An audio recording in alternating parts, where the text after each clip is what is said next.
بمبئی واپس لوٹے، وکالت کا آغاز کیا، تو بمبئی میں اس وقت بڑا عادات خیال معاشرہ تھا، ٹھیک ہے، تو وہ ایک عادات خیال لڑکی آپ پر فریفتہ ہو گئی، ٹھیک ہے، جب اس نے شادی کی خواہش کا اظہار کیا تو قائد اعظم محمد علی جناح نے کہا کہ اس کی اسلام اجازت نہیں دیتا، وہ مذہب تبدیل کرنے پر آمادہ ہوئی تو 18 سال کی قانونی مدت پوری ہونے تک اسے 1 سال انتظار کرنا پڑا۔ 1 برس بعد وہ عدالت سے مسلمان ہونے کی ڈگری لائی، تب قائد اعظم نے اس سے نکاح کیا۔ تو ایک مجوسی تھی، جب تک وہ اسلام نہیں لائی، وہ اپنی شرط رکھی، اس وقت تک آپ نے اس سے شادی نہیں کی، ٹھیک ہے۔ پھر علامہ اقبال نے آپ کو خط لکھا اور پھر واپس بلایا کہ مسلمانوں کے لیے پرآشوب دور ہے غلامی کا اور آپ اس میں فرنٹ سے لیڈ کریں۔ تو سوال اب یہ ہے کہ قائد اعظم اگر سیکولر ہوتے، وہ مثالیں جو میں نے دی ہیں اس سے ہٹ کے، تو علامہ اقبال جیسے درد دل رکھنے والے مفکر اور ایک عظیم لیڈر کی نظر انتخاب ان پر کیوں پڑی؟ کہ علامہ اقبال جیسا راسخ العقیدہ مسلمان کہ جس کا ہاتھ تاریخ اور فکر اسلامی کی نبض پہ تھا، وہ مسلمانوں کی قیادت کے لیے معاذ اللہ لادین شخص کا انتخاب کر رہے تھے؟ نہیں، بلکہ گزشتہ جو واقعات میں نے بیان کیے، مثالیں دی ہیں، اس کی شہادتیں اس امر کی قطعیت پر دلالت کرتی ہیں کہ قائد اعظم محمد علی جناح کی پریکٹسز، ان کے افکار علامہ اقبال کے نزدیک بھی وہ اسلام سے نہ صرف آشنا تھے بلکہ پریکٹیکلی اس کو اڈاپٹ کرتے تھے۔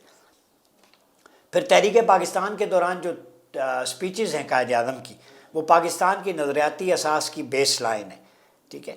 مثلاً آپ نے راولپنڈی میں جو ہے وہ ایک خطاب میں قائد اعظم کا اسلامی کردار، یہ کرم حیدری کی کتاب ہے مکتوبات حرمت راولپنڈی، قائد اعظم نے ایک سپیچ میں یہ کہا کہ کوئی شبہ نہیں کہ لوگ ہمارا مدعا پوری طرح نہیں سمجھتے۔ جب ہم اسلام کا ذکر کرتے ہیں تو اسلام صرف عقیدوں، روایتوں، روحانی تصورات کا مجموعہ نہیں ہے۔ اسلام ہر مسلمان کے لیے ایک ضابطہ ہے جو اس کی زندگی اور کردار کو سیاست اور معیشت تک کے معاملات میں انضباط عطا کرتا ہے۔ تو قائد کے نزدیک اسلام صرف عقیدت، روایت یا روحانیت نہیں ہے، بلکہ کمپلیٹ کوڈ آف لائف ہے، ضابطۂ حیات ہے، جو سیاست اور معیشت اور زندگی میں اس کے ہر رول کو ڈیفائن کرتا ہے۔ تو قائد اعظم اسلام کے اجتماعی تصور کو لے کے چلتے تھے، یہی وجہ ہے کہ تحریک پاکستان میں آپ کو کامیابی ملی۔ پھر آپ لکھتے ہیں کہ قرآن مجید کی تعلیمات میں زندگی کے ہر باب میں ہدایات موجود ہیں، زندگی کا روحانی پہلو ہو یا سیاسی، معاشرتی ہو یا معاشی، غرض ایسا شعبہ نہیں جو قرآن کے احاطے سے باہر ہو۔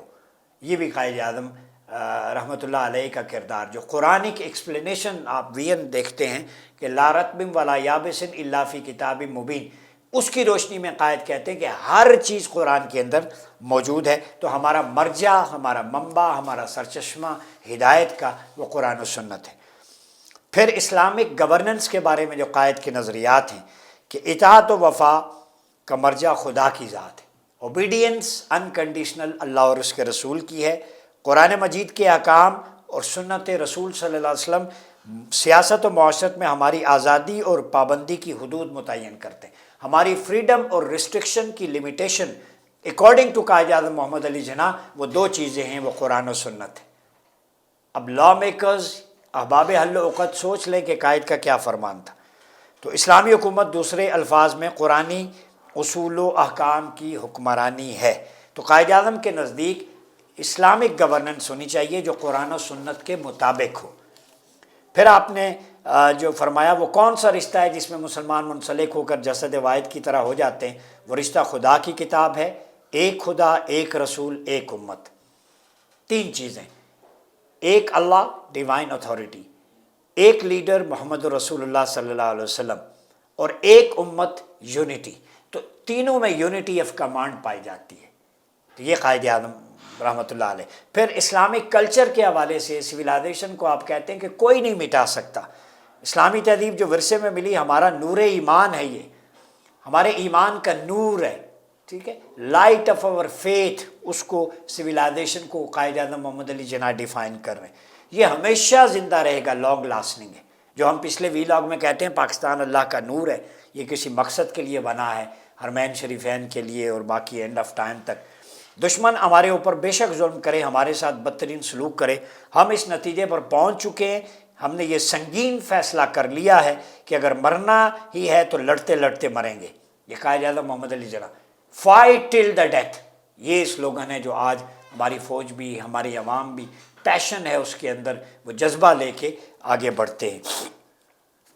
تو یہ قائد اعظم محمد علی جناح کے حوالے سے ہے۔ پھر آپ نے جو ہے قائد اعظم محمد علی نے غازی علم الدین شہید، جو ناموس رسالت کے تحفظ کے لیے جن کو سولی پہ تختہ دار پہ لٹکایا گیا، ان کا مقدمہ مفت لڑا تھا، ٹھیک ہے، اور اس وقت ان کا شمار ہندوستان کے معتبر وکیلوں میں ہوتا تھا۔ تو یہاں بھی کنٹریبیوشن ناموس رسالت کے حوالے سے قائد اعظم کی اٹیچمنٹ دیکھیں کہ آقا علیہ الصلوۃ والسلام کے دفاع میں غازی صاحب نے جو اقدام کیا تھا، قائد اعظم اس کو جسٹیفائڈ سمجھتے تھے اور انہوں نے مفت مقدمہ لڑا تھا۔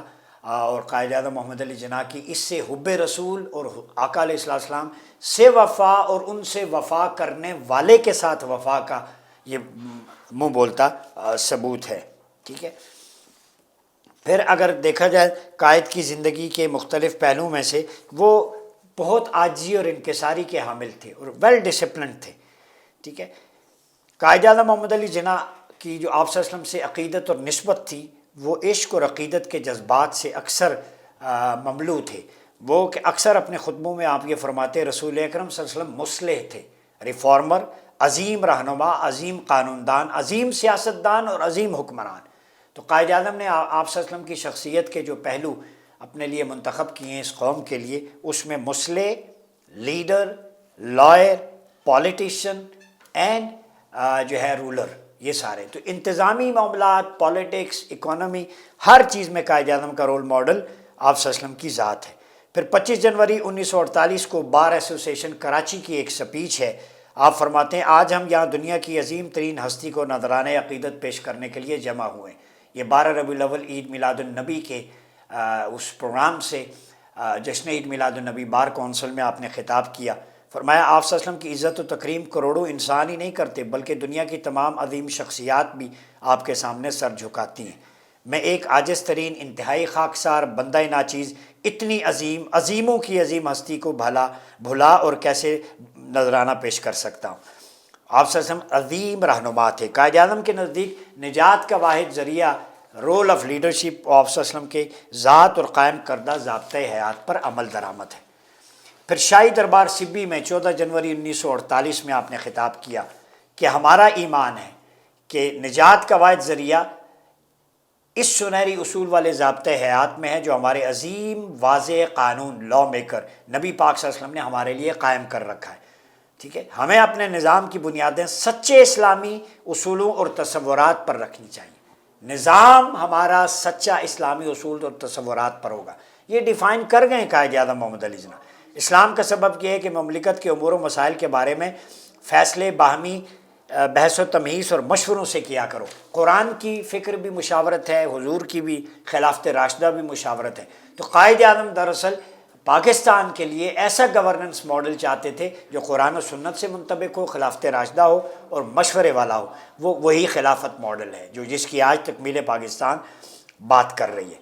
پھر جمعۃ الوداع پہ آپ نے پاکستان براڈ کاسٹنگ سروس کی افتتاحی تقریب ہوئی 15 اگست 1947 کو، اس میں خطاب کیا کہ آج جمعۃ الوداع ہے، ہم سب کے لیے وسیع و عریض اور ہر عظیم دنیا کے ہر گوشے میں جہاں مسلمان بستے ہیں، رمضان کا آخری جمعہ مسرت و انبساط کا دن ہے۔ تمام مساجد میں ہزاروں کے اجتماعات رب جلیل کے حضور بڑی عز و انکساری کے اپنے سجدہ ریز ہو جائیں اور اس کی نوازش پہم اور فیاضی کا شکریہ ادا کریں اور پاکستان کو عظیم ملک اور خود کو اس کے شایان شان شہری بنانے کے کام میں اس قادر مطلق کی ہدایت اور عنایت طلب کریں۔ تو اللہ کی ہدایت اور اعانت یعنی مدد و نصرت طلب کریں جمعۃ الوداع کے دن۔ یہ آئیڈیالوجیکل فرنٹ ہے جو قائد اعظم نے دیا ہے۔ پھر آپ کہتے ہیں، پھر عید الفطر میں جو ہے آپ نے کہا کہ پاکستان میں پہلی عید اگرچہ خون میں نہائی ہوئی لاکھوں عزیز و اقربا کی شہادتیں ہوئیں۔ قائد اعظم اس موقع پر ایک ولولہ تازہ دیتے ہیں قوم کو، اور آپ 18 اگست 1947 کا پیغام غور سے پڑھیں تو آپ نے فرمایا، آزاد و خود مختار پاکستان کے قیام کے بعد ہماری پہلی عید ہے۔ تمام عالم اسلام میں یوم مسرت ہماری قومی مملکت کے فوراً بعد نہایت مناسب طور پر آیا ہے، لہذا ہم سب کے لیے خصوصی اہمیت اور مسرت کا حامل ہے۔ میں اس موقع پر مسلمانوں کو خواہ وہ کسی خطۂ ارض پر ہوں عید مسرت کا ہدیہ تبریک پیش کرتا ہوں۔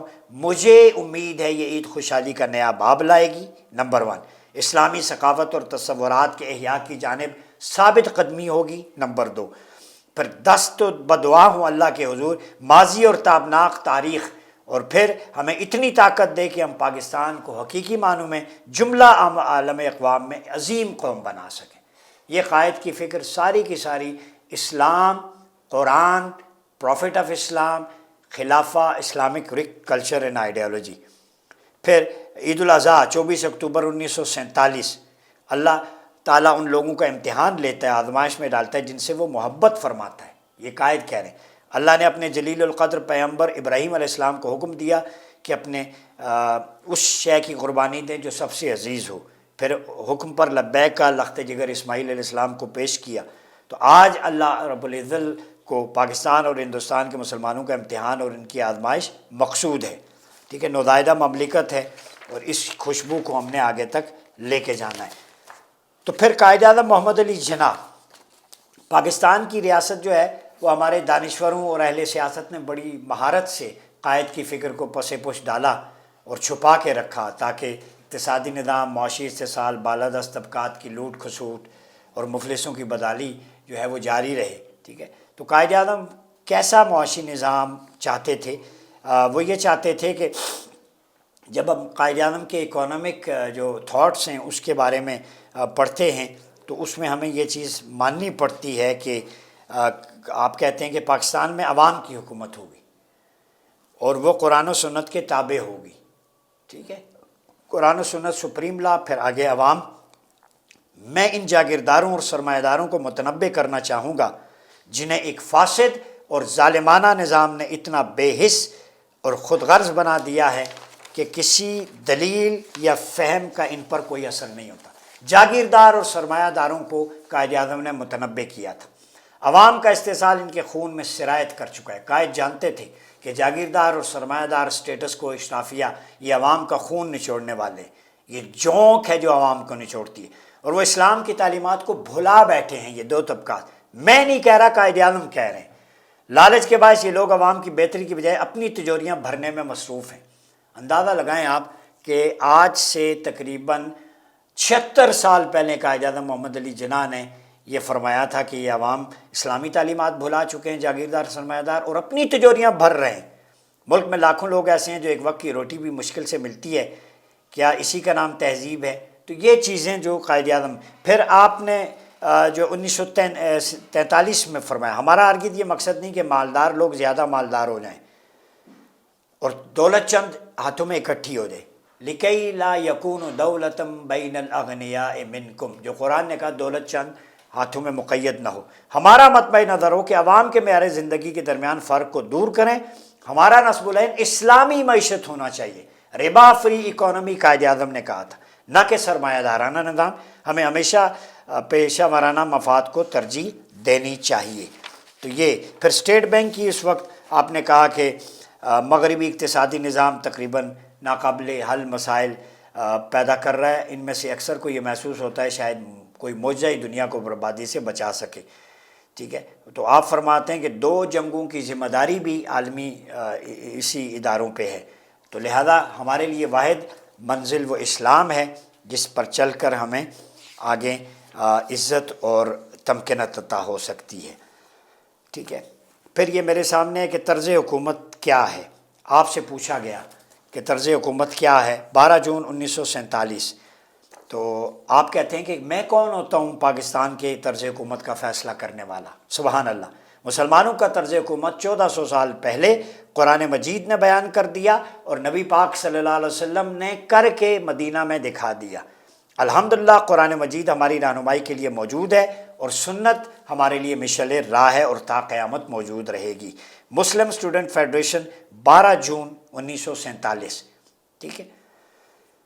پھر قرآن و سنت زندہ و جاوید، یہ 26 نومبر 1946 کو نظریاتی تشخص کے بارے میں بات ہوئی جو لوگ کہتے ہیں، تو میرا ایمان ہے کہ قرآن و سنت زندہ و جاوید قانون پر ریاست پاکستان دنیا کی بہترین اور مثالی ریاست ہوگی۔ قرآن و سنت سپریم، یہ قائد اعظم کے افکار ہیں۔ مجھے اقبال سے پورا اتفاق ہے کہ دنیا کے تمام مسائل کا حل اسلام سے بہتر نہیں ملتا۔ Islam is the only solution in front of Quaid Azam محمد علی جناح۔ انشاءاللہ پاکستان کے نظام کی بنیاد لا الہ الا اللہ محمد رسول اللہ ہوگی، اور یہ فلاحی اور اسلامی فلاحی ریاست ہوگی، ٹھیک ہے۔ بعض لوگ کہتے ہیں اسلام پاکستان چند دن نہیں رہ سکے گا، تو قائد اعظم کہتے ہیں مجھے پختہ یقین ہے اللہ اسے ہمیشہ قائم و دائم رکھے گا، چونکہ اس کی بنیاد قرآن و سنت ہے۔ تو جب قرآن و سنت ازل سے ابد تک ہے تو پاکستان جس کے نظریے پہ بنا وہ بھی ابد تک ہے، یہ باٹم لائن سمجھے۔ پھر میرا ایمان ہے کہ نجات کا واحد ذریعہ قرآن و سنت ہے۔ 14 فروری 1948، قرآن آخری اور قطعی رہبر، 11 جولائی 1946 کو ہم قرآن کو اپنا آخری اور قطعی رہبر بن کر شیوہ صبر و رضا پر کاربند ہوں۔ پھر آپ نے فرمایا کہ ہماری نجات اسوہ حسنہ میں چلنے پہ ہے، ٹھیک ہے، اسوہ حسنہ جو ہمیں قانون عطا کرنے والے پیغمبر صلی اللہ علیہ وسلم نے دی ہے، ٹھیک ہے، ہم نظام کی بنیادیں اسی پیغمبر کی سنت پر رکھیں۔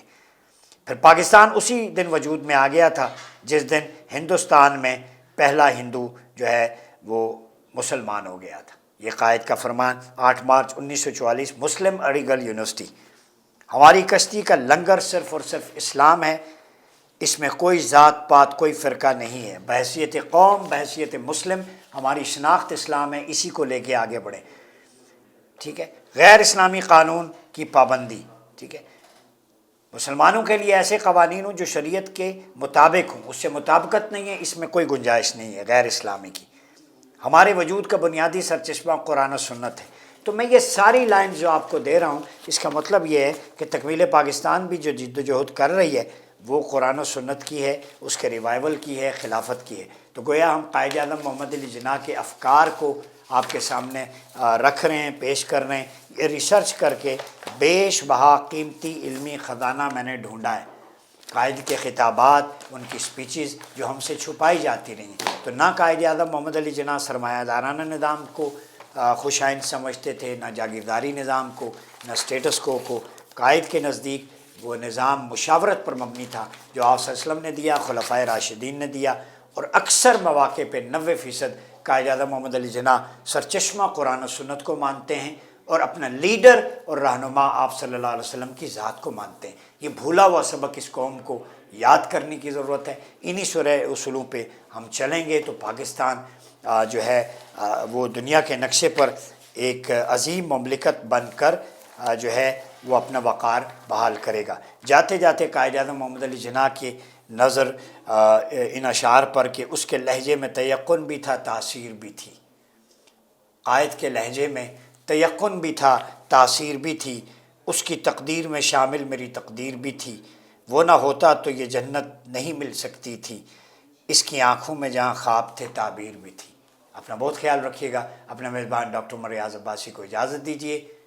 اللہ حافظ۔